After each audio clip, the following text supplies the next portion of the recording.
welcome back to another episode of Pokemon Knowledge. One thing in this hobby is I've noticed a lot of people are not afraid to be wrong. But what I have noticed also is a lot of people are afraid to be right. And we're going to just go over that in this video. What does that even mean? What it pretty much boils down to is people are not afraid to be wrong. They'll say Pokemon is in a bubble, the hype is dying, prices are going to crash, wait to see what happens a year from now. And then a year come and goes and they're totally wrong about the market. The market actually keeps going up. And you know what? They go, nah, it's okay. It doesn't matter. We're not afraid to be wrong when we call Pokemon in a bubble. It's so weird because we're so afraid to be right about the hobby. We're afraid to say we think Pokemon is going to continue to grow. New people are going to come in the hobby. Pokemon is not going to be able to print to meet demand in any time in the near future. The demand for modern product is still going to be very high. And especially when it comes to the 25th anniversary set, whatever that set is, hype or no hype, it's going to be in an extremely high demand for that set. But we're afraid to just be right and say that Pokemon is going to continue to grow. And I don't know why, us as collectors and investors in this hobby, we're so conditioned to believe that. Maybe that's because we have been in ups and downs before in this hobby, but we've never seen anything like this before. So I think instantly a lot of people's first impressions and first feelings is just to be afraid of this hobby and afraid of everything. And every little indicator we see, we want to instantly jump on that indicator as being a sign that the hype is dying. It's just fascinating to me. It's absolutely hands down one of the most fascinating things I'm ever witnessing about how afraid people are in this hobby of the future. To go back in time and say, oh man, I should have really bought a lot of those cards in the past when they were selling for nothing, and I still thought there was a lot of growth for those cards. To be wrong in the past, we're fine with that. It's like a group mentality where when you talk about looking back, and missed out opportunities, everybody's okay with that. But when you start to look at the future, man, there are a lot of people out there who are either afraid or just straight up petrified of the future.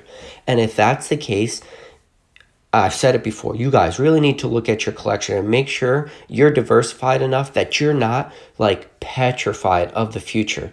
And I hear a lot of people, the big battle cry for the, hype dying and for the prices dropping, a lot of that hype and price drop is all centered around modern prices and modern product eventually falling. And you know what could be the big downfall for that? Is if Pokemon could meet and could print to meet demand, but we're not seeing that happen right now. And I know a lot of people want to just talk about reprints like it's, written in stone. Listen, Pokemon can only go back so far and reprint sets until they go back so far that they end up just creating demand all over again. And I've talked about this on other videos, and I've touched upon all this. And the example I used in other videos was if Pokemon just went back and reprinted only ETBs for the last 5 Sun and Moon sets, just the hype and the demand for those 5 sets worth of ETBs would it be enough to keep Pokemon afloat for another few years. You can't continue to be afraid of the future. And I see it happening more and more daily. If anything, right now I'm seeing it happen. You guys, and when I say you guys, I'm just talking about a lot of people in the hobby in general. Any small indicator, you guys are blowing out of proportion for the downfall of this hobby. And I'm not going to tell you to not be fearful and not be cautious, but don't be so cautious that you guys are going to end up missing out on a lot of the good things that are still going to happen to this hobby in the near term. So that's all I'm really trying to say is don't be so fearful of the future that you end up just missing out on everything. One thing Pokemon is always able to do is they're always able to deliver. They're always able to pump out new expansions, and they're always able to pump out new collection sets. And that's always been the way Pokemon has operated. They will not go back as far as people are saying. You should be worried about the future if they're able to be more laser focused on the production. But people are already looking at very, very small indicators of sets like Battle Styles. And I've already touched on Battle Styles. I think Battle Styles has very poor pull rates. And I said it in a video already. I think because of those poor pull rates, we will see battle styles be on the shelves. It will be the first set we start to see on the shelves. But because of that reason, that the chase cards in that set, like the alternative art Tyranitar, those cards will hold such a high dollar amount that eventually those single prices will fluctuate back into the sealed product, and then in giving enough time, sealed product will rise just because of the poor pull rates. But once Pokemon starts to realize that the demand for battle styles is not there, Pokemon will not be as incentivized to print a lot of battle styles. Right now, people will talk, well, I'm seeing battle styles on the shelves right now. I'm seeing it at Pokemon Center that I could buy product. Yes, of course you can buy battle styles. That's the most current set. I mean, why has our thinking now changed for this set? Because we're starting to see a little bit of product. It's the most modern expansion. Thank God we're seeing this. Like, this is what we were hoping for forever. But now that we're seeing, product be on the shelves for, instead of 3 hours, now we're seeing it be on in stock for, a little less than 24 hours. We think we're on a big crash. No, we're just seeing what I already thought was going to play out. And if what I'm saying is going to play out, we will see battle styles not being as of high demand, like I said, and Pokemon will not print as much of it. Thus, in the long term, battle styles will be a collectible set. But that's a real long-term future thing. So what Pokemon will do is they'll say, okay, battle styles is not selling the way we hope. Let's just go back and print any of the other sets people have been craving. And obviously the set that comes straight to mind is Vivid Voltage. Let's just skip all the reprints for battle styles. It's not selling how we want it. Let's just print the crap out of Vivid Voltage. And that's probably what we'll see. And if we are really, really lucky, which as time progresses and we get further and further away from it, I think we're getting further away from that reprint of Cosmic Eclipse. But God, I know it's not just me. I know there's a lot of you out there would love to see that reprint happen, because it's probably one of the best sets ever. At least when it comes to modern, it's on my top one. It's a lot of people's top five. It's probably a lot of people's top three. That's a set we want to see. As time progresses, tick, tick, tick, we're probably going to see that reprint be less and less of a possibility. I wouldn't rule it out totally, but who knows?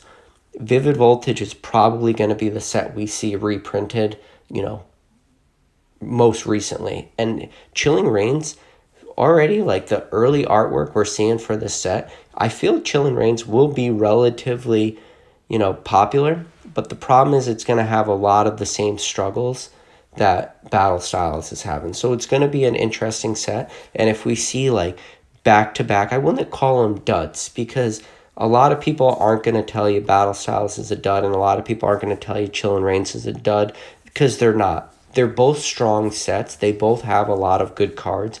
It's just they're lacking a lot of like I hate to say it, like the collector ability of it, because there's not like a real big Charizard. And yeah, trust me, I said it before, I'm not a Charizard fan, but I do understand, like, when you look back at the history of sets, what continues to keep prices inflated for a lot of these sets, and it is the Charizard. So maybe, and I say this with like squint in my face, maybe we'll see 2 back-to-back dud sets, and then depending on what the Eevee Hero sets looks like, is it end up being, another, collection, or is it just another expansion? Because that will be a big, what Eevee Heroes is that going to be another Charizard? Is Charizard going to be in one of those sets or not?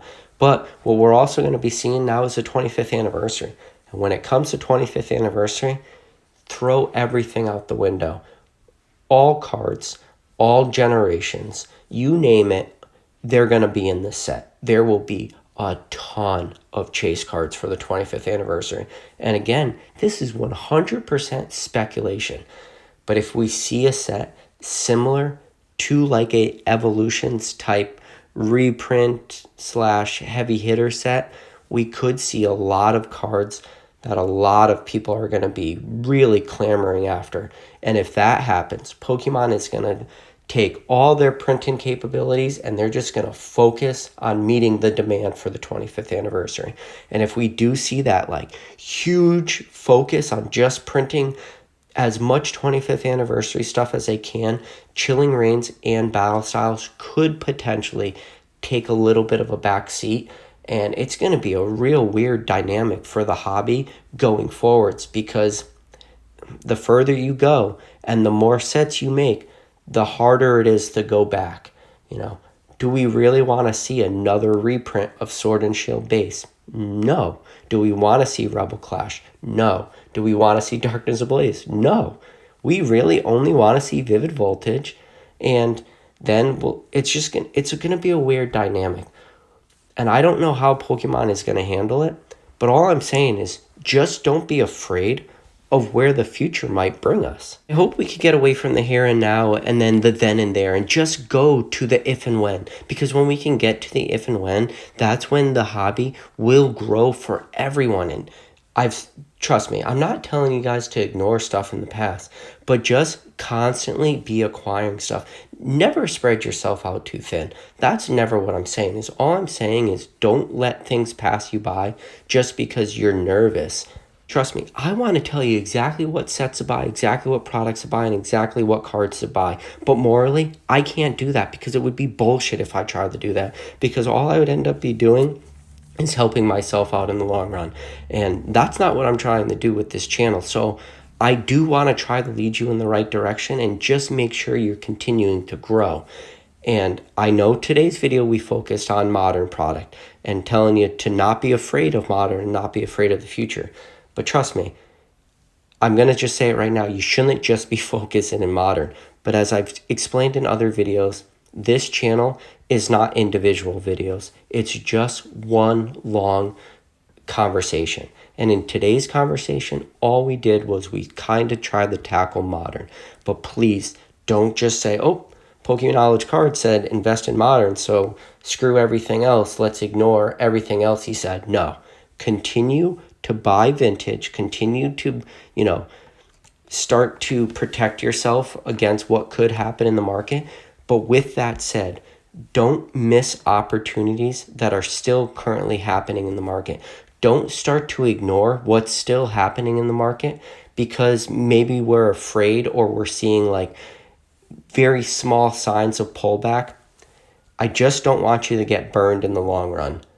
And both ways. Don't get burned by, going too heavy, but don't get burned by sitting on the sidelines either. Find that happy medium. And I don't know what the happy medium for everybody out there. I don't know what your risk tolerance is. I don't know what your finances are.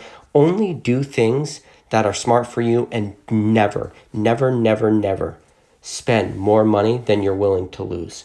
But with that said, just be smart in this hobby and continue to acquire as much as you can, because in the near term, I do not see Pokemon having a huge crash.